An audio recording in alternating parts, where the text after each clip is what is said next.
Maafushi island ব্যবহারযোগ্য আইল্যান্ডগুলোর মধ্যে সবচেয়ে জনপ্রিয় টুরিস্ট পয়েন্ট। রাজধানী মালে থেকে দূরত্ব মাত্র 27 কিলোমিটার। যেতে পারেন ফেরি অথবা বুটে করে। আমরা সুবিধার জন্য বেছে নিয়েছিলাম বোট, যার জন্য আমাদের জনপ্রতি খরচ হয় $15 করে। হাই, মালদ্বীপের দ্বিতীয় দিনে আপনাকে স্বাগতম।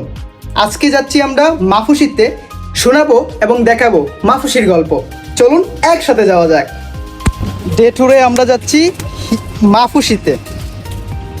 এখান থেকে যাব আমরা ফেরিঘাটে, ফেরিঘাট থেকে ফেরি করে তারপরে যাব মাফুসিতে। কারণ আমরা চাচ্ছি যে লোকাল মানুষের একটা ফিল নিতে, তার জন্য আমরা প্যাকেজ সিলেক্ট করি নাই। আমরা নিজেরা কাস্টমাইজ করে প্যাকেজ তৈরি করব এবং কত কম টাকায় ঘুরে আসা যায় সেটা আপনাদের সাথে শেয়ার করব। দেখা হচ্ছে ফেরিঘাটে। মাফুসি একটি লোকাল আইল্যান্ড হওয়ায় এখানে স্থানীয় মানুষের স্বাভাবিক জীবনযাপন সংস্কৃতি খুব কাছ থেকে দেখার সুযোগ পাওয়া যায়।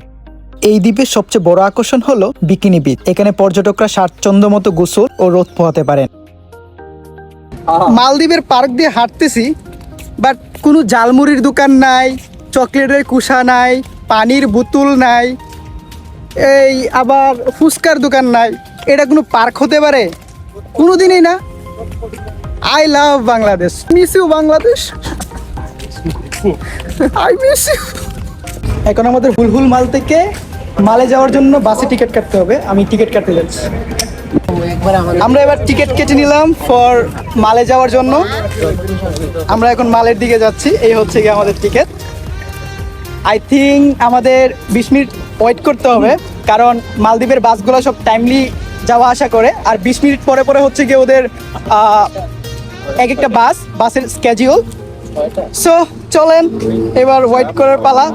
বাসে করে এখন যাচ্ছি মালের উদ্দেশ্যে। আর মালে থেকেই মাফুসি যাওয়ার ফেরিগুলো পাওয়া যায়। মালে হচ্ছে কিন্তু মালদ্বীপের রাজধানী।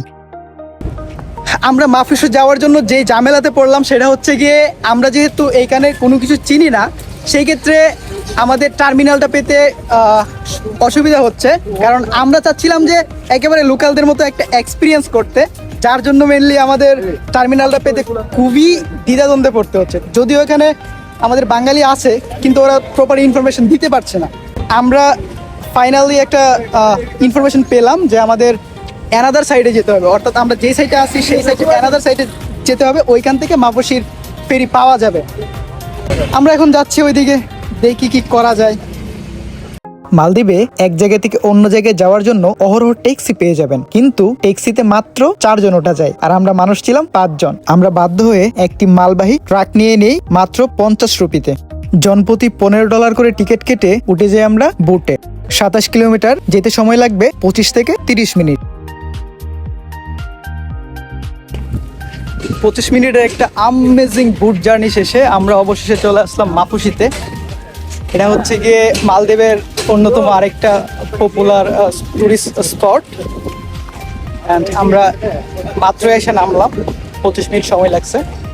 আর আমাদের কাছ থেকে প্রতিজন ভাড়া নিয়েছে হচ্ছে গিয়ে $15। আপনারা যদি আসতে চান তাহলে আমি প্রেফার করব, যদি লোকালদের মতো ভাইবস নিতে চান তাহলে একলা আসেন। আর যদি হ্যাসেল ফ্রিভাবে আসতে চান তাহলে আমি বলবো যে প্যাকেজ আছে ওদের, প্যাকেজ নিয়ে চলে আসেন। আমার সাথে আমার ট্যুরমেট আছে, জার্নালিস্ট ভাই। এই যে আরেকজন। নীল সমুদ্র আর সাদা বালুর মাঝে মাফুসি যেন এক নীরব প্রেমের গল্প। ঢেউয়ের শব্দে হারিয়ে যায় সব কোলাহল, আকাশ আর পানির মধ্যে থেমে যায় সময়। সূর্য আর পানির রং বেরঙের খেলায় শুধু চোখেই নয়, মনেও গেঁথে যায় এই দ্বীপ।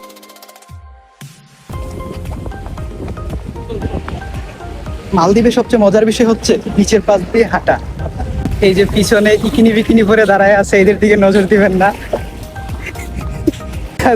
Just focus on my blog. স্থানীয় মানুষের কালচার আপনার মন কাটতে বাধ্য। যদি আমাদের মতো আপনারাও ভুল করেন, কোনো প্যাকেজ বুক ছাড়া মাফুসিতে চলে আসেন, তাহলে এই স্টলগুলো দেখতে পাচ্ছেন না, এইখান থেকে আপনারা প্যাকেজ নিতে পারেন একদিনের জন্য। চলুন মাফুসির সবচেয়ে জনপ্রিয় বিকিনি বিচে আপনাদের নিয়ে যাই। এটাই হচ্ছে মাফুসির সবচেয়ে জনপ্রিয় বিকিনি বিচ, যেখানে আপনি ফরেনার দেখতে পাবেন। তারা স্বাচ্ছন্দ্যে গোসল করছে এবং রোদ পোহাচ্ছে। সারাদিনের লং একটা জার্নি শেষে এখন ফিরে যাচ্ছি আমাদের হোটেলের দিকে, যেটা হচ্ছে মালেতে অবস্থিত। এখানে নয়েজ খুবই বেশি। আমার কথা শোনা যাচ্ছে কিনা আমি জানি না, দেখা হচ্ছে শ্রীলঙ্কার ব্লগে। সেই পর্যন্ত সবাই সুস্থ থাকবেন, ভালো থাকবেন। আল্লাহ হাফেজ।